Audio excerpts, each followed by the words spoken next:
kitchen chaos to well-oiled machines. Get ready for newfangled technology and old-school know-how. Stories and a good bit of fun. I'm Simon, and this is Culinary Mechanic.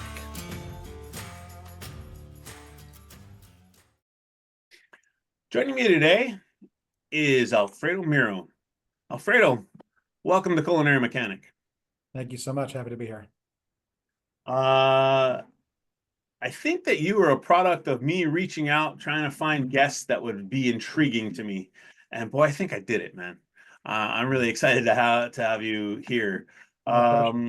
Looking through your resume and a little bit of your bio earlier, I was like, man, Five Guys, Wendy's, and now you're doing something called Baker's Drive-Thru.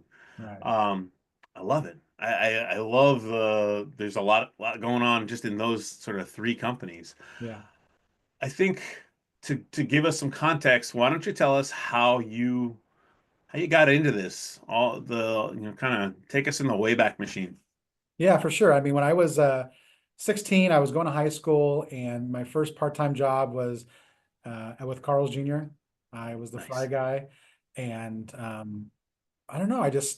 I was raised by my first generation American Nicaraguan grandmother who told me no matter what you do, whether you're selling oranges in the freeway or a CEO of a company, you better be the best damn orange salesman there is. So that led me to excel and do well within the restaurant.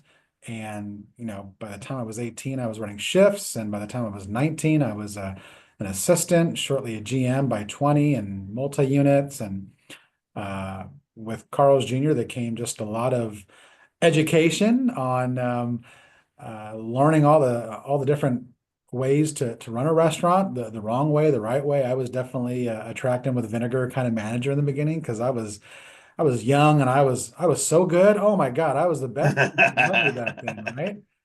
Oh I my love it. goodness. Just ask me, I'll tell you every time, right? So Right. I was terrible. And transitioned from there into Wendy's. They were opening up the Southern California market. Before I did Wendy's, I actually did a part-time job working for Mimi's Cafe. So I was learning about your culinary background, but I went to go work for the Sims family at Mimi's Cafe. And that was, it's funny to hear you talk about it because coming from fast food and working for full service, I thought it was the most boring job ever. Oh, wow. Because in fast food, as a manager in fast food, I got to manage the front of the house. I got to manage the back of the house, quality, service, cleanliness, speed of service, food safety, guest safety, employee safety, cash safety controls, all that stuff. Well, when I'm an assistant manager at Mimi's, I did the schedule for the hosts. Someone else did the schedule for the servers. The kitchen manager did everything back of the house. We don't have to worry about anything about that. The GM had the best opening shifts, and we always worked nights and closing, and all we did was table touches. And I found myself like watching the clock, like, oh my God, when is this shift over? So I dove back full time into fast food. And you'll hear me say fast food, not QSR, because I am unapologetically a product of fast food. I love it, and I always pound that drum.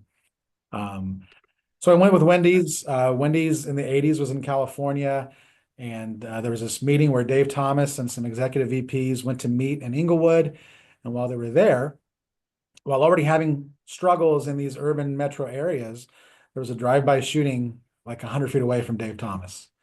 And he said, shut them all down.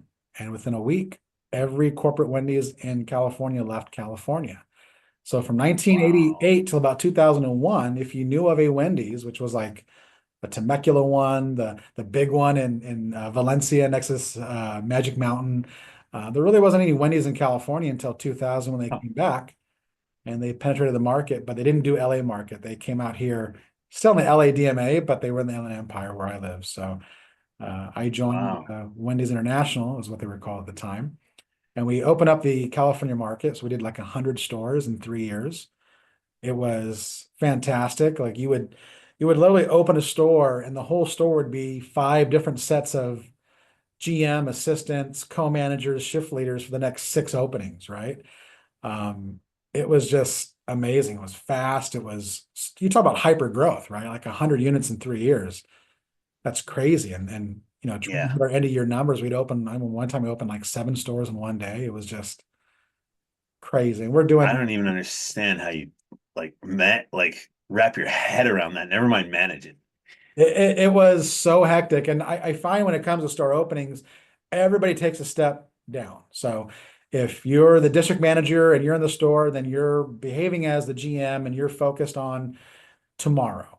And if you're the GM, you're focused on the next day part. And if you're an assistant, you're focused on the next hour. And if you're, my level was the director at the time, I was focused on, the next week or the next open. And we had some huge openings. Like in 2001, I think we opened up doing like 180,000 in the city called Hemet. We had to bring in a refrigerated truck just to store like 100 cases of Frosty mix and stuff. It was fantastic. There is something psychologically exhausting about opening your doors and having a line out the door from open till the time you close the door. Yeah. Usually in fast food, you get a thrill of you move the line, right? You pulled the cars through, all your throughput happened, and you had that break in service, and there's that small little we did it great, recover, get ready for the next little rush, right? But No. those were days where that never ended. And my job was to cut boxes and empty trash and make sure we have enough chili prep for the next day and stuff like that. So great education at Wendy's International. From there, we were taken over by the Arby's group and Nelson Peltz, and we were doing consolidating of positions. And so I was offered an opportunity to have an early retirement from Wendy's, and I went on to work with Farmerboys. It's about a 75 unit chain at the time. Wow. Think about a Denny's with a drive-thru. I don't know if you're familiar with the brand, but Yeah. great brand, great food. Did that right before the Great Depression or recession, pardon me.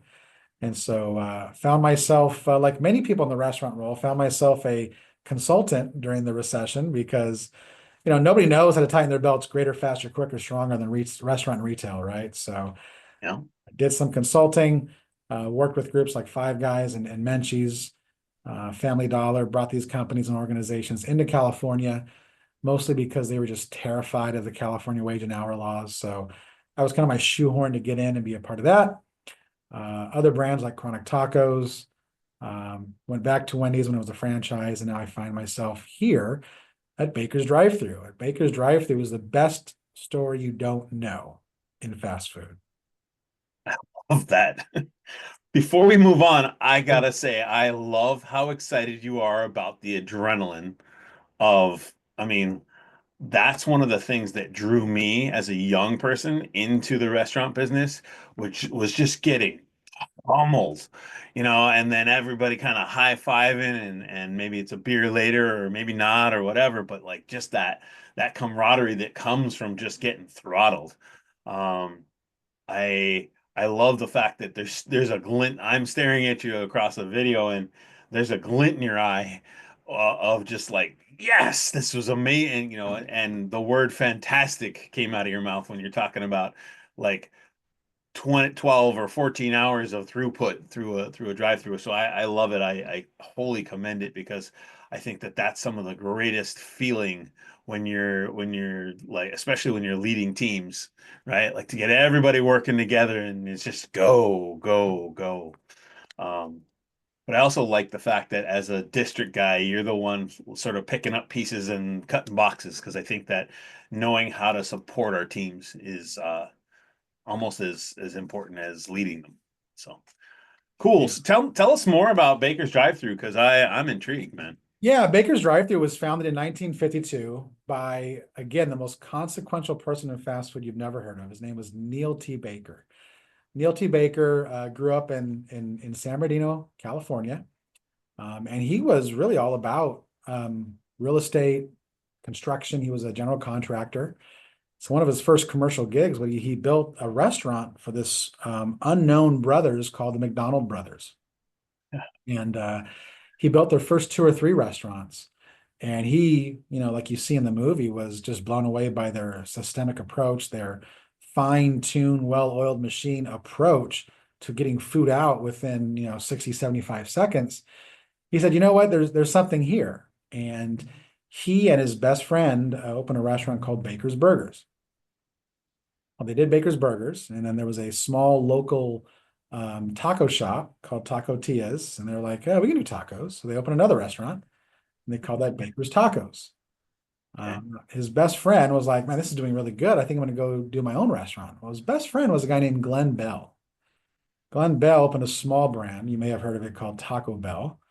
Um, and they were like extremely close. I'm talking at the end of life. They were, I'm not gonna say they're both were there for each other, but Glenn Bell was there for Mr. Baker in his last moments, right? So very long lasting, lifelong friends. And they then opened another restaurant that had the burgers and the tacos. And they call that the Twin Kitchen. So that's one of our trademarks, the Twin Kitchen concept, where you can come in and you can get a juicy burger or you can get a delicious taco all under the rooftop. And his first manager that was managing these locations, he said, you know what, I'm going to go ahead and try my luck opening a restaurant too. So he went to a city called Barstow and he opened a small little brand called Del Taco. Oh, And his wow. name was Ed Hochbarth. And Ed is in his 90s and still goes up there like 3 times a week. In fact, he comes to our office maybe once, twice a year just to share some good old time stories with us, right? Right. So he's a fantastic individual. And so that was going on for Mr. Baker. And he had another business partner that was really into these hot dog stands. But Mr. Baker famously was like of the community of the Inland Empire, San Bernardino, Riverside. This is where he was from. He didn't like to fly. He didn't like to travel. And so one of his business partners had some hot dog stands in LA Watts area. And after the Watts riot and some of the commotion it caused, Mr. Baker was like, you know what, John, good luck. I'm just going to let you do your thing. And that was a guy named John Gallardi, who then went on to open Wiener Schnitzels. Um, so when you look at, the Del Taco and the Taco Bell taco, every time you eat one of those tacos, you are eating a derivative of the baker's original taco. The French fries at Wiener Schnitzel was brought on actually by Mr. Baker, and we've had those fries for feels like an eternity. But we share the same style, a fancy shoestring, 2 3/4 to 3 inch cut French fry, and I in my office I actually have some secretary written memos from Ray Kroc to franchisees. And some other early McDonald's paraphernalia that I haven't let go of yet. We do have a McDonald's museum in San Bernardino, so I Right. think I'm gonna maybe pick and choose a couple of trinkets that I think are really cool, and then maybe donate the rest of them. But Mr. Baker just really had a passion for building and for construction and real estate, and so he did bring in an operator to kind of run the day-to-day operations. But him and his wife Carol, the founders of our business, were still in the office and day to day, and they were really big on supporting the community, being a part of the community, and so we really try to make sure that we continue that heritage in our current day to day and our current operations. And so far, it's been pretty successful. It's been 70 some years, 1952. So we're looking at over 70 years. And I guess the best way to describe a baker's drive-through is if to use maybe some more familiar nationwide brands, like if In-N-Out and Del Taco had a love child, that would be a baker's drive-through. We've got fresh, never frozen, all beef hamburgers, chicken sandwiches.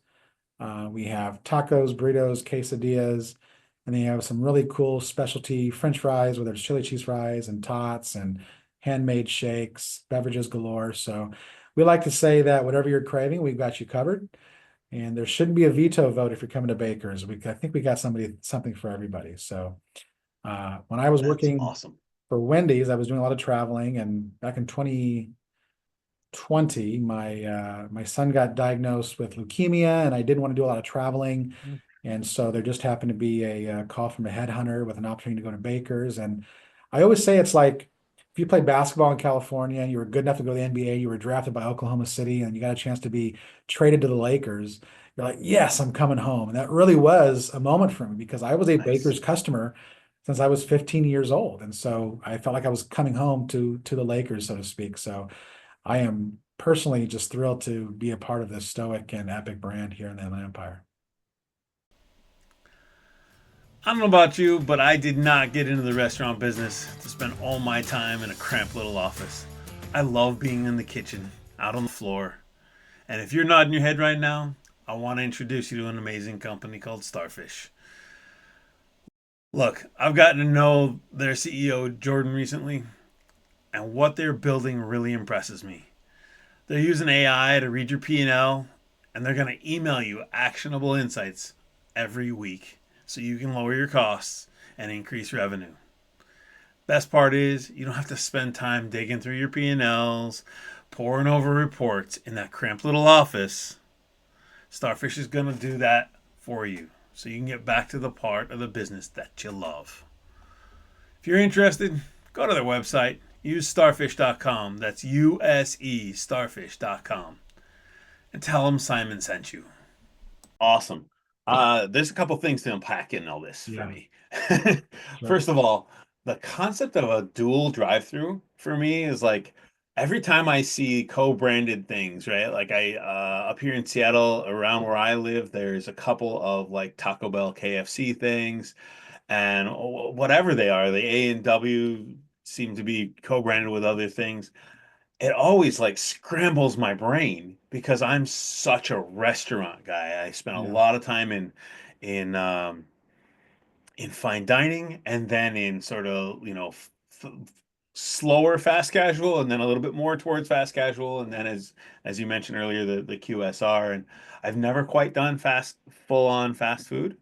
Um, but it makes me realize and really appreciate some of what happened during the pandemic and some of these other things where people are doing multiple cloud kitchen concepts, right? For me, the famous one is like Buca de Beppo.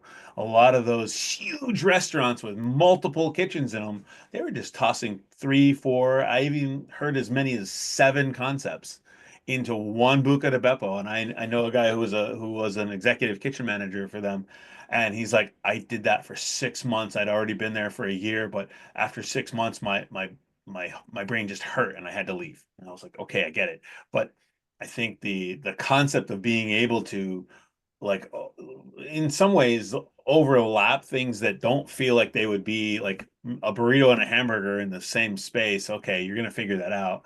But it's just amazing to me that like that was a business model and a long time business model. So I love it. I think that it should signal to operators of all types that anything's possible if you're willing to use your brain on it. It was definitely a leader in the forefront. I mean, some of these stores, in coming through, one of the amazing things I'm experiencing is Baker's Drive-Thru really has its own bubble. So I'm looking at equipment that was, oh, I remember that back in the 90s. Wow, you still have that here. Okay. Or having a line just for burgers and a line just for tacos, and then trying to figure out how can I do like a center line, T line concept where I can do everything on one line and, Right. save the footsteps, so to speak, when you look at like operational efficiencies, right? Baker's was also the first to come out with a vegetarian option and menu because we opened up a store in Loma Linda, California, which is I think it's like the largest Seventh-day Adventist city in America, and I don't think they eat meat and they're vegetarian. So we were doing vegetarian lineups, since the 50s and 60s, before it became a cool, impossible burger trendy thing to do. So even that trend that we started was just it's just kind of amazing the things that you don't know that you're trend setting, but you end up doing. I just tip my hat and think of like, man, I can't believe I'm working for this company. It's so fantastic. I love it. I really do. I think, I stare at the logo and I go, I've seen that logo, but I can honestly say I've never been to a Baker's drive-through. I spent, I don't know, 12, 13 years in California, all up and down the coast. And I think that it's just amazing to me, like how many, as you said, like this, Mr. Baker was pretty influential. And yet he's one of those people who just kind of was one rung behind or aside from the limelight, right? It's pretty amazing that he didn't, take the brand to be bigger, bigger, bigger, bigger. And I respect that, by the way. Like I think that there's a certain size of company that feels a certain way, and then there's, I don't understand personally, like from my not so limited experience, but from my experience, like franchisee, that's crazy to me. Like I don't understand, but I think it's amazing, right? A couple of years ago, I met a guy, and I said, "What is it you do?"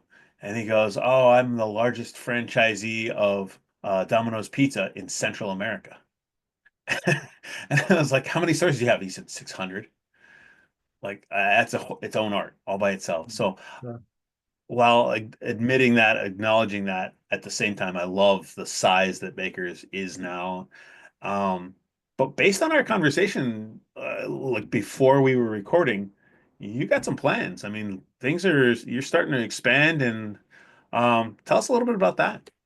Yeah, I mean, our tagline is great food close to home. And that was a specific tagline because we were in the Inland Empire. And if you're not familiar with California, you have the LA basin where everybody worked, but LA, in California, you can't build up. You can only build out because of earthquakes. So a lot of people end up living in the Inland Empire, which is, 30, 40, 50 miles away from the LA area. And so you lived out here and commuted to LA. And so if you wanted to go find a good place to eat, you started to kind of eat in LA before you came out here. And so Baker's was a great place to eat next door. And so great food close to home is our motto, but that's our mission. We want to bring great food close to home nationwide. And so part of my role was to come in and I would say do some sophistication upgrades to our restaurant operating systems, to our equipment, to our cooking processes, gain some efficiencies in operational processes, fix, correct, or improve upon some unit economics. And once we had all that to what we would call an appealing product to sell, we're now engaged in the process of starting to franchise in 2025. So we're really Nice. excited about that to bring great Awesome. food close to home across the nation, which in itself is another endeavor, right? So we're excited, and we're also excited about the opportunity, I think, to do franchising right, because I think there's a lot of like dogmatic and archaic ways of franchising that is silly, and that it falls in kind of what you say, this is the way we've always done it, right? Like the way franchising has always done it is it's a top-down business model. We're going to come up with the ideas, we're going to come up with everything, and you're going to follow it and be compliant, right? And compliant, it's a tough word to use when you use it after the word partner, right? You're my franchise partner and you're going to be compliant, right? That's almost counterintuitive, right? So Yeah. I think we have an opportunity to franchise the right way, where if we're going to take the time to really select somebody who wants to share us in that mission to bring great food close to home, I think we have an opportunity to share with them in that process of coming up with the next best idea. If we're a franchisor and have a staff of 20, 25, and we're not going to use the 50, 70, 80, 100, 900 owners and all their employees and listen to what ideas they have, I think that'd be kind of foolish. So I definitely want to build that kind of a community where we all have a hand in our future development and growth together. Love it. I mean, that's leadership, what you just described, right? Like Yeah. great leadership is really grabbing what you have and utilizing it regardless of the level, in my opinion. I think that's awesome. Um, I think it's really neat to, and pardon the word neat, Sure. makes me sound old, but that's You do it okay. all day. Uh, it's kind of neat to see somebody who has done some pretty big companies get to come home to the home franchise, come home to the Lakers, and really bring, some fresh ideas. I love the fact that you're kind of pushing aside, this is how it's always been done. I think that there's some real value in, doing things a different way for a company that has been around a long time. And clearly there's been some innovation that has been, kind of honed and kept in its small bubble. So being able to take that greater is pretty cool. Yeah. So here's my question. You've come in and you've had to look at all these things that can clearly be optimized or honed or made better.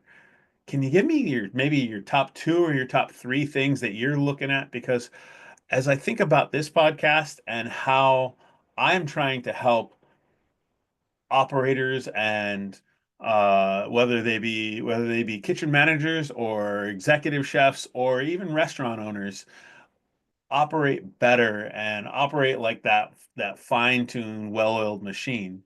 Have you got two or three things that are really like these are the things we got to start with?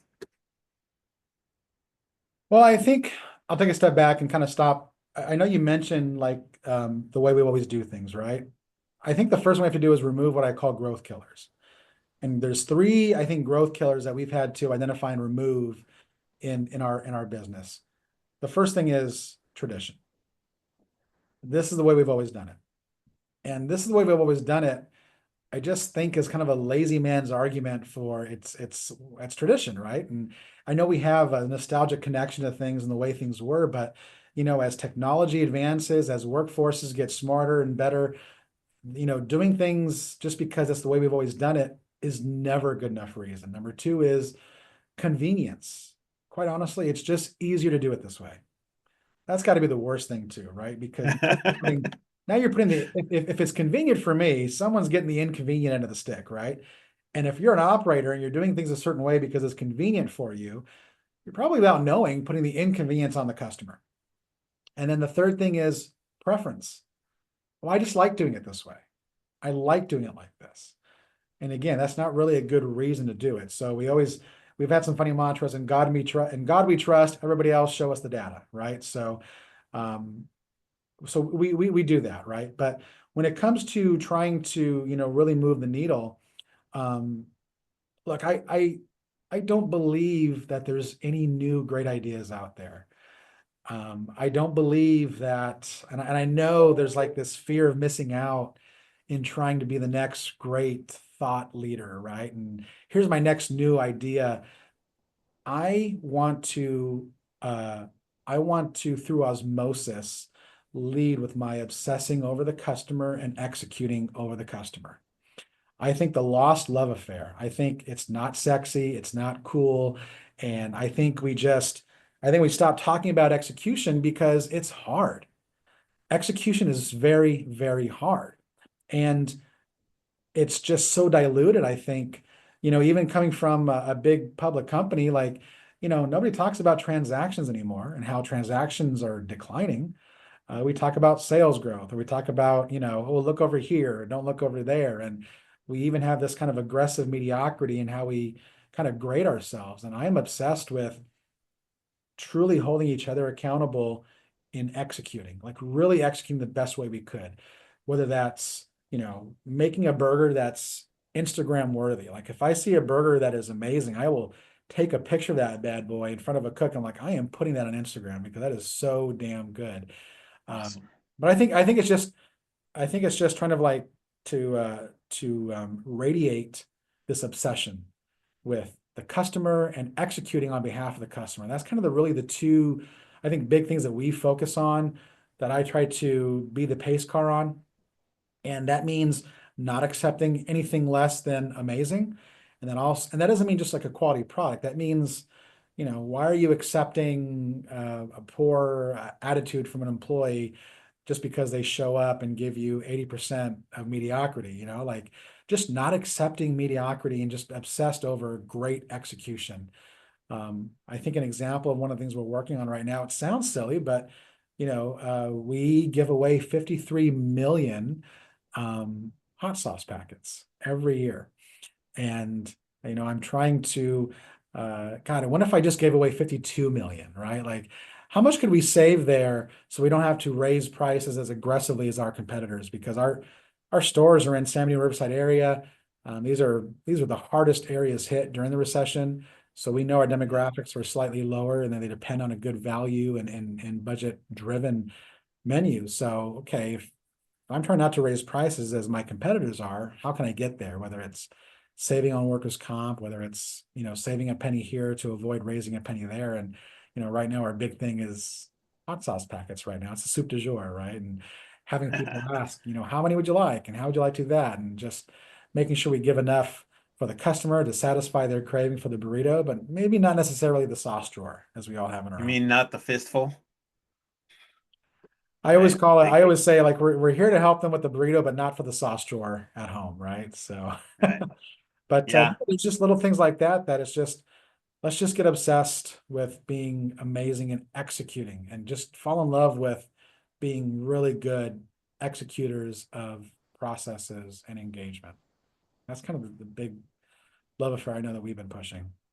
That's awesome. I love it. I think that it's I think it could be easy, or I'm sure it can be easy to discount the engagement piece, right? I think that when I when a lot of people, and I know when I think about fast food, I don't always think about the engagement, but then if I'm going through a drive-through, I admit it just makes my day when somebody's smiling at me, or they're thanking me, or um, I don't eat a whole lot of fast food, but every once in a while I gotta have my egg McMuffin, and I get an egg McMuffin and a small coffee, and I'm good for like 9 months, right? And there is this lady that is at the local McDonald's down the road from me. And man, that lady's been working at that place for like 5 years because I go once every 6 to 9 months and I get my Egg McMuffin and my coffee, and she's there before 10 o'clock in the morning. I don't know about afterwards, but before 10 o'clock, she's there. And like she's got this smile from ear to ear, and she says, "Thank you, have a great day." And it's like, wow. I mean, so I I think that for me as an operator, as somebody who's been in restaurants and worked in open kitchens, being able to look at my guests or my customers and say, "Hey, how are you?" or "Enjoy that margarita," right? Looking out across to the bar. Because my last job, I had one open kitchen that was just amazing, right? We were practically in the dining room. It wasn't Oh, one of those like kitchens that's back. It was pretty close, and the bar guests were 10 feet from me, you know. Um, and so that was always special to me to be able to like say, "Hey, you're good." Like, "Oh, you're trying the new taco, sweet." Those things are always important to me. But I also recognize that in fast food, that can be pretty amazing if executed. Like what seems like something small and maybe even nothing has got to be huge for you, right? Because you don't have a lot of those. well, and also I have 3 minutes to make that impression. Right. You guys have, not you guys, but if you look at casual Yep. dining or fast Yep. casual, usually half an hour to an hour to really just drive home a memorable experience. And I've got 3 minutes, right? And what you mentioned about that lady at McDonald's mimics a story I tell people, like, people don't think about who the CEO is of McDonald's or the CEO of Baker's Drive-Thru is when they're at a freeway off ramp and they see one on the left, one on the right. They're going to reference that last experience they had with that last drive-through cashier, and that's going to be the determining factor. And that's why it really is all about the people and obsessing over, that experience and in the short time you have it, because it's not a big, Yeah. big window. No. Um, I wanted to take a half a step back because one of the things that I've always dug about fast food and just about everything in the restaurant industry is systems and processes. And I'm not saying anything new or original when I say this, but there are times when I look at chefs and kitchen managers and I go, do you know why you can take an 18-year-old and put them into a McDonald's and have the place run, and by the time they're 19, sometimes they're the manager? It's because of systems, great, accessible systems that are executable, right? If they were too hard or too complex or ineffective, they wouldn't be there because this is a company that's everywhere. Right? And they're run by young folks. I mean, I'm sure there's some older managers, but folks who don't have a ton of experience can be trained and immersed in those systems and succeed. And I think that for me as a chef, as a former chef, and as somebody who's trying to help others run their restaurants, I just pound it into them. I'm like systems. And I think that's the bedrock for successful operations, especially when what minimum wage has never been higher. Inflation, food costs are high. Food and labor costs have never been more challenging than they are right now. Running a playbook full of systems is going to get you home. You know. Well, gosh, we've covered a lot of ground, Alfredo. I love it, man. Um, One of the things I've been obsessing about with restaurant people, hospitality people, consultants lately is what's a win in your day? So I would say a win in our day is somebody doing the 4 minute mile. 4-minute mile is a big thing we talk about because at Baker's Drive-Thru, we talk about, uh, oh, we can't do that. If I had $1 for every time somebody told me we couldn't do it, it was impossible.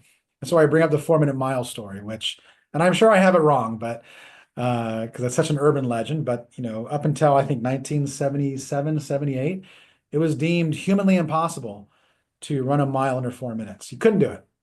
Then one year, one guy did it, and then like four other people did it that same year because there was a mental barrier removed from the impossibility of achieving something. And we have one of our kind of leadership mantras is to innovate with courage and communicate with transparency. We often say that transparency is the currency of leadership. So if we say it'd be great what we want to do, we want to do it, we want to achieve X, right? And I want to surround myself in a room of people who tell me all the reasons why we can do it, not the reasons why we can't do it. And so you have to get a few 4-minute miles through first to kind of develop that culture. But anytime I'll get a text, and I get text messages from like crew leaders or shift leaders giving me like a picture of their drive-through speed of service because they broke a record for that day part for the day. That's And like, oh, I can't believe we did this. Or, I'll get a guest picture with somebody because they just like the way they, received a service. And they, we do a lot of selfie moments in the stores and have group texts and all that stuff. And we embrace that part of generation and don't run from it. And so, a win for us is creating that 4-minute mile in the smallest thing ever. nice. Even if it's like, oh, I didn't think I didn't think I could do a 12-second burrito. I didn't think it was possible. I figured it out. I didn't think it was possible to, create the systems or the processes to close our store and be out in half an hour. Or I think it was possible to increase my Yelp to 4.8 from 4.3 or so whatever, right?